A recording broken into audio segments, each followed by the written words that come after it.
Assalamualaikum warahmatullahi wabarakatuh guys. Selamat pagi, semoga kalian semua dalam keadaan sehat walafiat. Di sini kami kelompok 2 akan mempresentasikan atau mendiskusikan tentang model pendekatan, strategi, metode, dan teknik pembelajaran yang disusun oleh saya sendiri Rizka Rahmawati dan rekan saya Mafazatul Ilma. Baiklah, kita akan membahas yang pertama yaitu model pendekatan. Apa sih definisi pendekatan pembelajaran itu? Dari kata approach. Dari kata approach ya, yang artinya pendekatan. Nah, secara lebih pengertian simple, approach itu a way of beginning something. So, pendekatan itu artinya sebuah cara untuk memulai suatu pembelajaran. Nah, untuk lebih luasnya lagi, seperangkat asumsi mengenai tata belajar mengajar, tata cara belajar mengajar. Sedangkan bagaimana tentang definisi pendekatan pembelajaran itu, yaitu titik tolak atau sudut pandang terhadap proses pembelajaran yang merujuk pada pandangan terjadinya suatu proses yang sifatnya umum. Jadi, pendekatan pembelajaran itu sebagai tolak ukur, sebagai titik tumpu suatu metode suatu proses pembelajaran itu dapat berjalan dengan baik. Karena pendekatan itu memang penting untuk kita menarik perhatian para peserta didik kita saat kita akan menyampaikan materi atau menyampaikan apapun. Penting sekali. Begitu ya. Nah, adapun mencakup apa sih pendekatan pembelajaran itu? Pendekatan pembelajaran di dalamnya harus menginspirasi, harus menguatkan, dan melatari metode pembelajaran dengan teoritis. Jadi suatu pendekatan pembelajaran di dalamnya harus menginspirasi terlebih dahulu. Karena apa? Seorang peserta didik jika sudah interest sama kita, sudah tertarik sama kita, kita harus bisa menginspirasi mereka, harus bisa menguatkan mereka, menguatkan spirit, menguatkan semangat agar tetap semangat terus dalam menerima materi apa saja yang kita sampaikan, seperti itu. Ditinjau dari cara pendekatannya ada dua cara pendekatannya. Yang pertama student centered approach, yang kedua ada teacher centered approach. Oke. Nah, di sini ada bagan atau ada peta konsep sebuah pendekatan. Ada dua ya, pendekatan teacher centered sama student centered. Nah, di sini ada dua. Yang pertama teacher centered itu ada pendekatan explority, strategi pembelajaran explority dan deduktif. Explority dan deduktif itu sebenarnya sama saja. Mereka menekankan proses penyampaian materi yang ditekankan secara verbal. Di sini expository dan deduktif itu sama, akan menampilkan hal-hal yang bersifat umum terlebih dahulu, baru ditarik kesimpulan menuju hal-hal yang khusus. Nah, di situ metodenya biasanya menggunakan ceramah, demonstrasi, dan tanya jawab. Sedangkan student centered di sini peserta didik yang menjadi nyawa dari sebuah kelas tersebut, karena di sini fungsi dari peserta didik itu yang lebih aktif. Nah, heuristik itu apa? Heuristik itu menekankan pada peserta didik yang aktif dalam proses pembelajaran. Sama halnya seperti di atasnya ada di induktif juga. Induktif itu hampir sama dengan heuristik. Nah, di sini induktif itu kita tampilkan dengan dengan hal-hal yang khusus. Kita kasih fakta-fakta yang konkret, setelah itu ditarik untuk menjabarkan bagaimana gambaran yang sebenarnya. Nah, di sini metodenya apa yang sering digunakan itu diskusi, pemunculan masalah, eksperimen, dan simulasi seperti itu. Adapun macam-macam pendekatan, yang pertama pendekatan kontekstual atau contextual teaching and learning. Yang kedua konstruktivisme, yang ketiga deduktif, yang keempat induktif, yang kelima proses, keenam open ended, yang ketujuh scientific, yang berbasis dengan science, keilmuan seperti itu, realistik. Nah, ini adalah macam-macam pendekatan. Oke. Untuk penjelasan yang lebih jelas lagi, silahkan dibuka buku SPM kita halaman 36. Di situ ada macam-macam pendekatan pembelajaran. Oke. Di situ sudah tertera. Nah, selanjutnya kita membahas tentang strategi. Baik, strategi di sini di buku halaman 12 dijelaskan pengertian strategi itu merupakan hal yang perlu diperhatikan guru dalam proses pembelajaran. Itu menurut Hamzah B. Yuno 2008. Tapi di sini saya tidak menggamblangkan pengertian strategi sendiri. Strategi itu simpelnya seperti ini: rencana atau rangkaian kegiatan. Strategi adalah rencana atau rangkaian kegiatan yang menjurus dengan penggunaan metode, model, evaluasi pembelajaran, pemanfaatan sumber daya, dan kekuatan pembelajaran. Itu yang dinamakan strategi. Nah, yang kedua, yang selanjutnya, ada faktor-faktor yang mempengaruhi penggunaan strategi pembelajaran. Nah, di sini ada faktor loh ya yang mempengaruhi penggunaan itu. Ada yang pertama, ada tujuan. Pasti ada tujuan dari strategi itu. Pasti ada tujuan kan. Nah, yang kedua ada bahan pembelajaran. Sebuah strategi itu tidak mungkin nggak ada bahannya, nggak ada. Sebuah strategi itu tidak mungkin jika tidak ada bahan pelajaran tersebut. Nggak mungkin nggak ada yang kita bahas, itu nggak mungkin.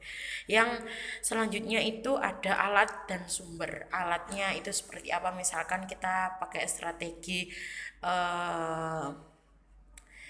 ceramah, misalkan pakai strategi ceramah atau strategi kasih games atau apa seperti itu harus mempersiapkan alatnya dengan baik.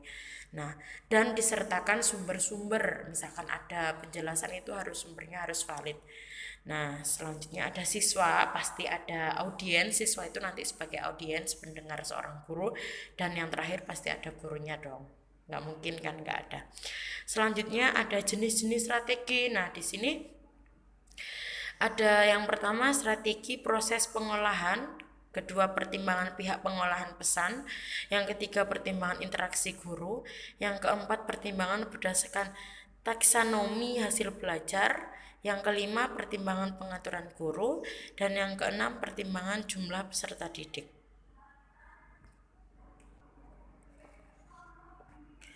Nah, ini jenis strategi ini bisa dilihat pada buku kita halaman 16. Di situ ada penjelasan beberapa jenis strategi belajar mengajar yang harus dilakukan oleh seorang guru berdasarkan pada berbagai pertimbangan. Itu ada 6. Itu di situ ada contoh-contohnya bagaimana cara menjelaskan tentang pengolahan pesan, bagaimana pihak pengolah pesan, bagaimana interaksi guru, dan lain sebagainya. Lanjut ke kerangka acuan strategi belajar mengajar. Nah, di sini ada kerangka acuan strategi belajar mengajar, yaitu pengaturan guru dan siswa, struktur peristiwa belajar mengajar, peranan guru siswa dalam mengolah pesan, proses pengolah pesan. Nah, di sini kerangka ini memang harus memang penting dilakukan untuk sebagai acuan karena di sini saling terkaitan antara guru dan siswa.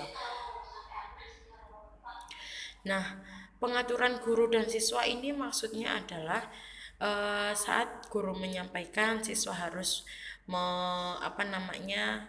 mendengarkan dan menyimak dengan seksama. Terus struktur peristiwa belajar mengajar itu bagaimana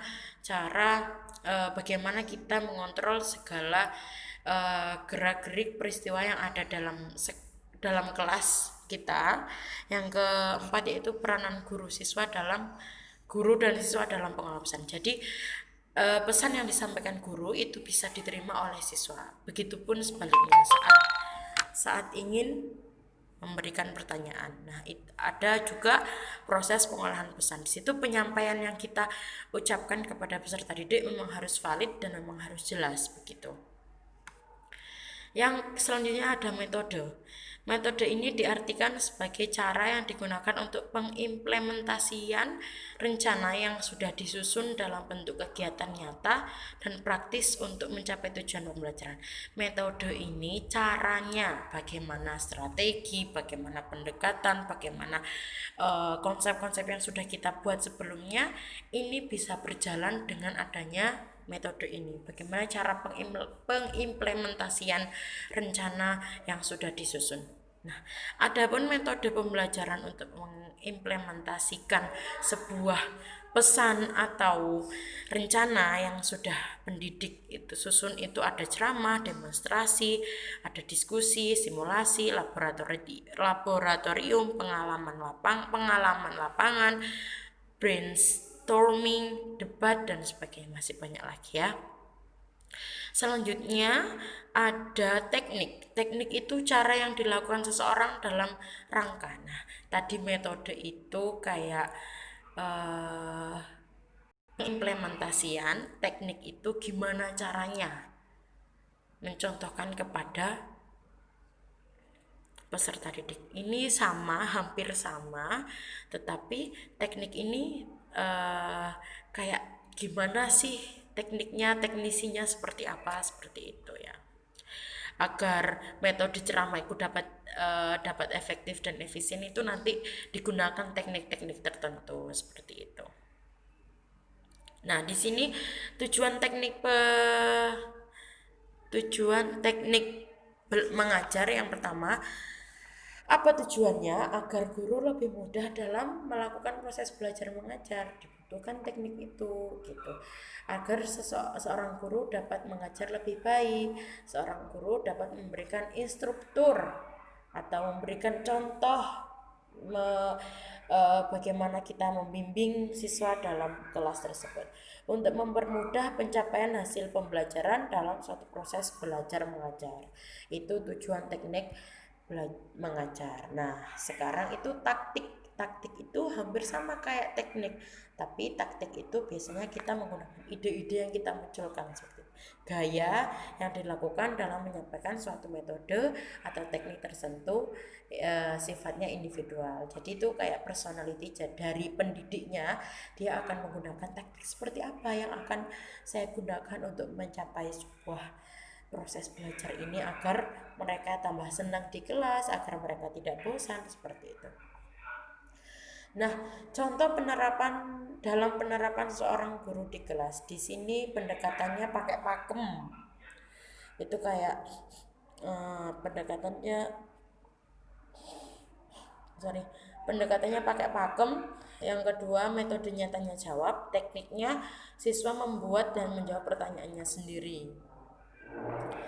Nah, yang selanjutnya ada model snowball throwing. Nah, di sini pokoknya seorang pendidik harus menimbulkan atau menciptakan sebuah metode-metode baru agar peserta didik itu nggak jenuh, tidak bosan, tidak merasa ngantuk dan sebagainya. Selanjutnya ada pendekatan kontekstual, teaching and learning. Di situ ada metode cooperative learning, tekniknya diskusi kelompok, inquiry perpustakaan, tanya jawab, modelnya itu jigsaw seperti itu dan sebagainya. Nah, implikasi strategi belajar mengajar dalam dunia pendidikan. Nah, di sini muncul kasus bagaimana seorang guru dalam menerapkan strategi belajar mengajar itu. Guru harus memiliki peran yang bisa membimbing dan mendukung pola pikir anak didik agar mampu menjadi anak didik yang diharapkan, seperti apa yang kita niatkan, gitu loh. Guru yang konstruktif harus selalu inovatif untuk mengadopsi metode-metode baru untuk memotivasi belajar anak-anak didiknya. Jadi bagaimana seorang guru dapat menerapkan strategi pembelajaran? Jadi guru itu pokoknya harus inovatif, harus cekatan, harus aktif seperti itu. Selanjutnya, yang kedua, kasus kedua, apakah strategi belajar mengajar seperti ini telah dapat diterapkan sepenuhnya dalam dunia pendidikan saat ini? Hal yang nyata salah satunya adalah pembangunan fasilitas sekolah di berbagai tempat seperti itu. Seperti kurikulum dengan cara belajar mengajar guru dalam kelas yang harus profesional, dan ini adalah bukti nyata dari strategi pembelajaran yang telah sepenuhnya dalam dunia pendidikan. Jadi kesimpulannya adalah bahwa pentingnya sistem dan strategi belajar mengajar itu untuk membangun, mendidik dan menciptakan anak didik yang memiliki potensi dan pola pikir yang baik dan positif. Jadi yang saya jelaskan dari awal sampai akhir itu intinya hanya untuk membangun karakter, mendidik dan menciptakan anak-anak didik itu yang baik pekertinya, yang tidak hanya kognitifnya yang unggul, tetapi dia harus mempunyai karakter dan emosional yang baik seperti itu. Terima kasih sudah menyimak video saya, sudah menyimak PPT saya. Thank you and see you soon guys. Wassalamualaikum warahmatullahi wabarakatuh.